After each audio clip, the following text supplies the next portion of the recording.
Bellwright dropped into early access a year ago with barely any fanfare. I downloaded it a few weeks ago and have now played around 100 hours. Has it been time well spent? Let's find out.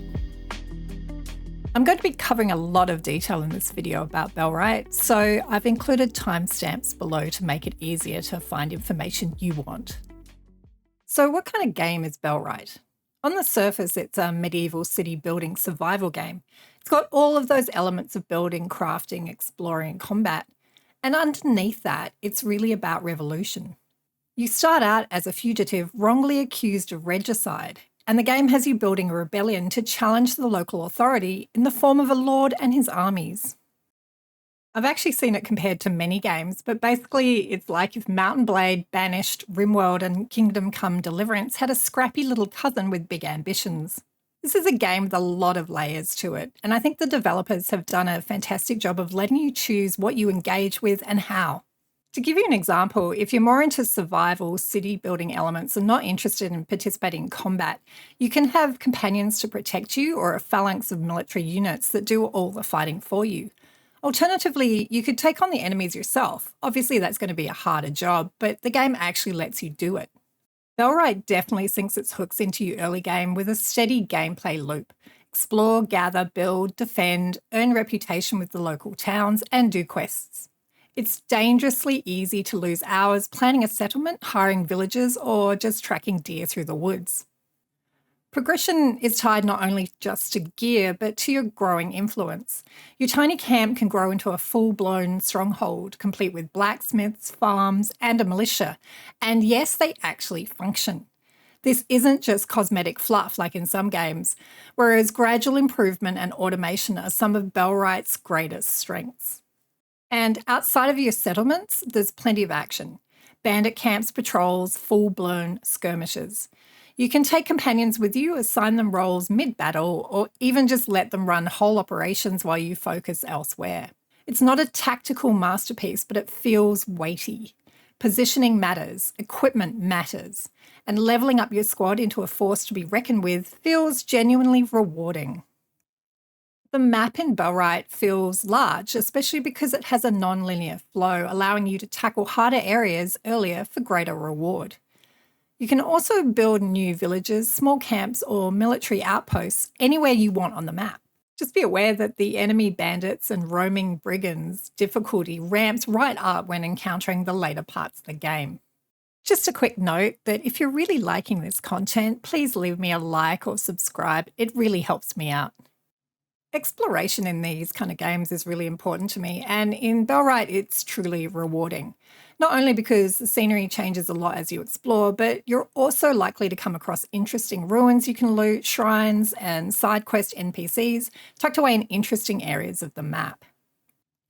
So just a footnote on the map that I have to add is it's enormous, and you can place fast travels and river docks down to help, but their placement has restrictions. You'll find yourself walking a lot. A horse would be fantastic. Any kind of mount would be fantastic. And I believe the devs are considering these in the future. Now, in terms of graphics, before the recent anniversary update, Bellwright looked good. It looked like a fairly polished early access survival game. Nothing was particularly breathtaking, but it was definitely functional. The world still had a strong sense of life, though. Forests felt dense, settlements had character, and there was enough visual atmosphere to draw you in. But after the update, it's genuinely impressive. The world is now stunning. And that's not hyperbole, it's true. Lighting, textures, and environmental detail have been overhauled, and everything feels more vibrant, more grounded, and more alive. The game is optimised really well, with only minor frame drops when transitioning between larger open areas. Fast travelling is relatively seamless, with constant loading and pop-in times. I actually had to re-record most of my footage because the jump in visual fidelity was that noticeable. Bellwright doesn't just function now, it shines. It feels like the kind of place you want to spend a lot of hours in. I'm now finding myself just staring at the grass moving in the wind or the way the moon rises at night. It really is captivating. And while we're on the topic of how the game feels, credit where it's due, the audio design is genuinely great. The soundtrack by Michael Kornowitz, and I hope I pronounced that properly, is absolutely stunning and sets the tone for a distinctly Eastern European medieval survival experience. The ambient sounds do a lot of heavy lifting, chopping trees, mixing cob, threshing grain. It all sounds tactile and grounded. Animal calls echo through the forests, and every task has its own weighty, satisfying feedback.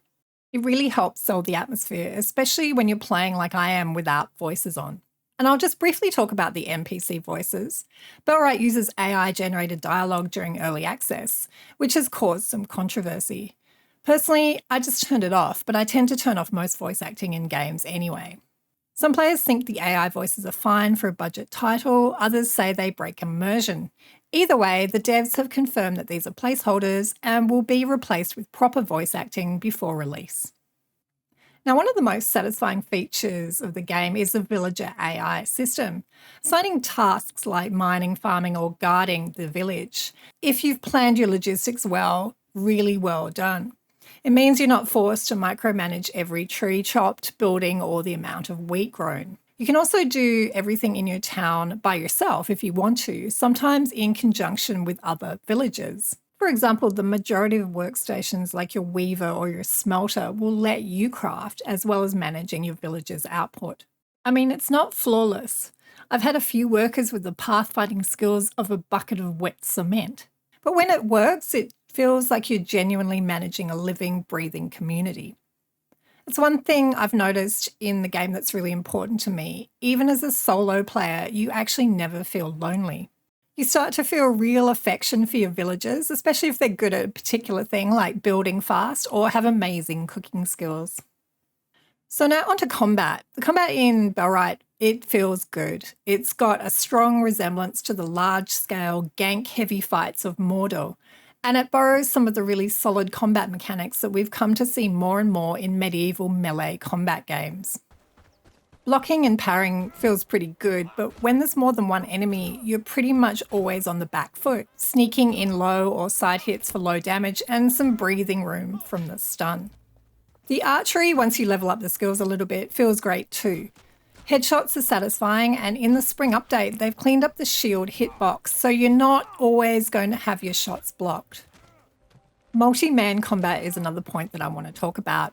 Be that with 5 allies or 5 enemies, there's no swords clipping or weird slices through enemies. If you hit an ally with a slash, they won't take damage, but they'll cut your swing short. This is actually super important to use when being ganked. Adjusting enemies' position to reduce their effectiveness, it's a nice little touch that I think goes a long way to keep combat engaging. On top of parrying and blocking, chambering is also in the game, where you use the motion of your swing to block an opponent's attack and still land yours.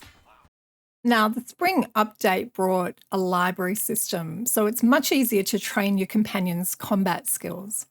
You don't need to run over every 20 minutes to give them a new combat book, and you don't have to run them into bandit camps every day for marginal XP. The library makes it a lot easier to engage with a large-scale combat system where the systems shine brightest. Also, once you unlock the staging area, swapping out gear and creating gear sets for companions becomes an automated system. And until then, I'd recommend actually holding off on starting a conquest and more just focusing on keeping the local region safe. So I played Bellwright both as a solo player and in co-op games. In co-op, while you're only allowed one research station of each tier's buildings, everyone can have their own settlement with their own systems and villages. I think you can have up to 4 players on a server, although I'm actually not completely certain of that. One thing I really appreciate in the game is the ability to set difficulty levels for stuff like how fast your food spoils, how frequently bandits will appear, or how difficult the enemy AI can be. For me personally, survival games only keep my interest if I can feel in control of things like hunger or food spoilage. I don't want it to be that restrictive when I'm building my town or in combat. If you're looking for more quality of life features or even just want to play in first person, there's also a ton of mods up on Nexus you can integrate pretty easily into the game. So after playing it for 100 hours, would I recommend Bellwright? If you absolutely enjoy base building, survival loops, and don't mind some early access hiccups, absolutely yes, get this game. There's something genuinely compelling here. It's the kind of game where your investment feels really rewarded. Bellwright doesn't hold your hand, but it rewards planning, patience, and persistence. And for an early access title, it's already offering a lot of hours of meaningful gameplay with large updates. It's only getting better. So if you're the kind of player who likes shaping everything in the world around you, Bellwright is absolutely worth jumping into. And honestly, I'm already tempted to start another playthrough. Thanks so much for watching. If you found this useful, give it a like and maybe sub for more deep dives into underrated games like this. See you in the next one.